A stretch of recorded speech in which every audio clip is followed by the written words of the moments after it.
नमस्कार दोस्तों, आप सभी का बहुत बहुत स्वागत है मेरे रंजन स्टडी सेंटर में बने रहने के लिए। तो दोस्तों, आज के इस वीडियो में बहुत ही इंपॉर्टेंट ऑब्जेक्टिव मैं आपको बताने वाला हूं, इसलिए दोस्तों आप बिना सोचे समझे इस वीडियो को शुरू से लेकर अंत तक देख लेना। ये क्लास 10 साइंस का ऑब्जेक्टिव क्वेश्चन है, इसलिए दोस्तों आप इसे ध्यान से देखना है। ये ऑब्जेक्टिव आपके बोर्ड में आने वाला है, इसलिए दोस्तों आपके जो अभी फरवरी में एग्ज़ाम होने वाला है 17 फरवरी से, और पहला दिन आपका जो एग्ज़ाम है वो साइंस का ही है, इसलिए इस वीडियो को ज़रूर देख लेना। और इस चैनल पर नए हैं तो इस चैनल को सब्सक्राइब करके बेल आइकन दबा लेना, क्योंकि इस चैनल पर आपको पर डेली 2 वीडियो मिलेगा हर सब्जेक्ट का। ठीक है ना दोस्तों, तो चलिए बिना टाइम गवाए मैं आपको ऑब्जेक्टिव बता दूं।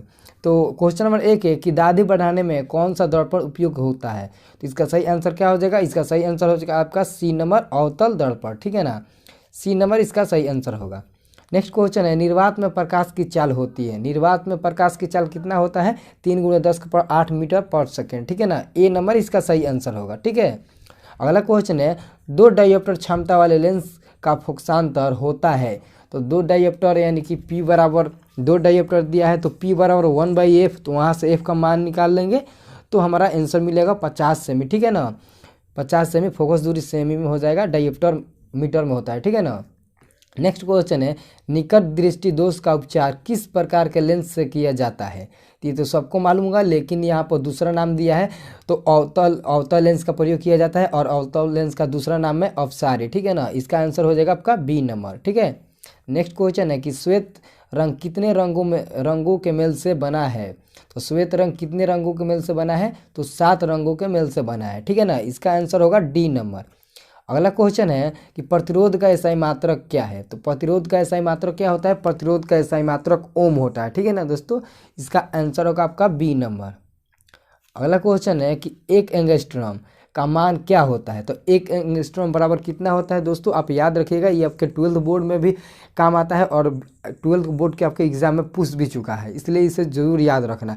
1 एंगस्ट्रॉम बराबर 10⁻−10 मीटर होता है। ठीक है ना, ए नंबर इसका सही आंसर होगा। नेक्स्ट क्वेश्चन, ओम के नियम का गणितीय रूप है। तो उसका आंसर क्या हो जाएगा? तो ओम के नियम क्या कहता है? V बराबर IR, V बराबर IR। तो वहाँ से आप मान निकालिएगा, I का मान वहाँ पर निकालिएगा, तो क्या हो जाएगा? R/V, यानी कि सी नंबर इसका सही आंसर हो जाएगा। ठीक है ना, चूँकि V बराबर क्या होता है? IR होता है, तो यहाँ से I का मान निकाल लेंगे तो V/R हो जाएगा। इसका आंसर हो जाएगा आपका बी नंबर। ठीक है ना, बी नंबर इसका सही आंसर होगा, V बराबर IR होता है। नेक्स्ट क्वेश्चन है, मनुष्य के शरीर का प्रतिरोध लगभग होता है। तो लगभग कह दिया, तो दोस्तों आप याद रखिएगा, अगर पूछेगा कि मनुष्य के शरीर का प्रतिरोध होता है तो आपको सही आंसर देना होगा। आपको याद रखिएगा, देखिए दोस्तों 330 से लेकर 50 के बीच में देखिएगा किसका पावर 10⁴ है। जिसका 10⁴ है वही टिक मारिएगा, चाहे वो 30,000 ओम क्यों ना हो और 40,000 भी ओम क्यों ना हो, 50,000 भी होगा तो वही टिक लगाइएगा जिसमें 10⁴ हो और 30 और 50 के बीच में हो। ठीक है ना, इसलिए इसका आंसर हो जाएगा आपका सी नंबर। नेक्स्ट क्वेश्चन है, विद्युत बल्ब का तंतु बना होता है। तो विद्युत बल्ब का तंतु किसका बना होता है? टंगस्टन का। ठीक है ना, तो इसका आंसर हो जाएगा आपका सी नंबर। अगला क्वेश्चन है, खतरे के निशान के रूप में किस रंग का प्रयोग किया जाता है। तो लाल रंग का प्रयोग किया जाता है, ये तो सबको मालूम होगा, इसका आंसर हो जाएगा बी नंबर। अगला क्वेश्चन है, जीव द्रव्यमान ऊर्जा स्रोत का उदाहरण निम्नलिखित में कौन सा नहीं है। निम्नलिखित में कौन सा नहीं है? आंसर क्या हो जाएगा इसका आंसर हो जाएगा आपका डी नंबर, कोयला। ठीक है ना, डी नंबर इसका सही आंसर होगा। अगला क्वेश्चन है, ऊर्जा का एसआई मात्रक होता है। तो ऊर्जा का एसआई मात्रक क्या होता है? यानी कि एनर्जी का एसआई मात्रक जूल होता है। ठीक है ना, याद रखिएगा, बी नंबर इसका सही आंसर हो जाएगा। ये आपके 12th बोर्ड में भी पूछ चुका है और मैट्रिक में भी ये आता है। अगला क्वेश्चन है, ग्लूकोज का रासायनिक सूत्र होता है। ये भी आपके 12th बोर्ड में पूछ चुका है। 12th बोर्ड में देखिए दोस्तों क्या क्या पूछता है, पूछ देता है फिनॉल का सूत्र क्या होता है, अल्कोहल का सूत्र क्या होता है, ओलियम का सूत्र क्या होता है, संगमरमर का सूत्र क्या होता है, यहाँ पर ग्लूकोज का सूत्र क्या होता है। वही क्वेश्चन यहाँ पर भी पूछा है कि ग्लूकोज का सूत्र क्या होता है। तो ग्लूकोज का सूत्र क्या होता है? C6H12O6, यानी कि इसका आंसर हो जाएगा आपका बी नंबर। ठीक है, अगला क्वेश्चन है, कैल्शियम कार्बोनेट कहते हैं। तो कैल्शियम कार्बोनेट किसे कहते हैं? चूना पत्थर या कि चौक, इनमें से सभी, या फिर संगमरमर को। तो कैल्शियम कार्बोनेट हम संगमरमर को कहते हैं, जिसका सूत्र होता है CaCO3। ठीक है ना, इसका आंसर हो जाएगा आपका सी नंबर। नेक्स्ट क्वेश्चन है, नीचे दी गई अभिक्रिया में कौन सा कथन सही है। तो ये कौन से अभिक्रिया दिया गया है? तो इसका सही आंसर हो जाएगा आपका ए नंबर, कॉपर का ऑक्सीकरण। ठीक है ना, ए नंबर इसका सही आंसर होगा। ठीक है। नेक्स्ट क्वेश्चन है, निम्नलिखित में कौन एक अम्ल है।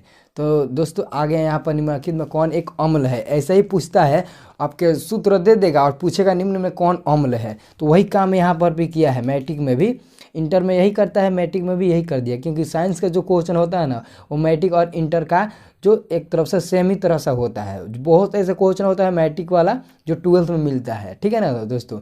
देख लीजिए यहीं पर पूछा है निम्न में कौन सा मतलब अम्ल है, तो कौन सा अम्ल है, तो आपको सूत्र याद होगा, डी नंबर इसका सही आंसर होगा, क्योंकि नाइट्रिक अम्ल है, HNO3 नाइट्रिक अम्ल का सूत्र ये है, इसलिए नाइट्रिक अम्ल है, इसलिए डी नंबर इसका आंसर होगा। नेक्स्ट क्वेश्चन है, हमारा शरीर pH के कितने परास के बीच कार्य करता है, तो इसका आंसर क्या होगा, 7 से 7.8, ठीक है ना। इंटर में पूछता है कि मानव शरीर का pH मान कितना होता है, तो ऑप्शन में सिर्फ 7 ही रहता है, बाकी कुछ नहीं रहता, इसलिए उसका आंसर हम लोग 7 ही देते हैं, इसलिए इसे याद रखिएगा, बी नंबर इसका सही आंसर होगा।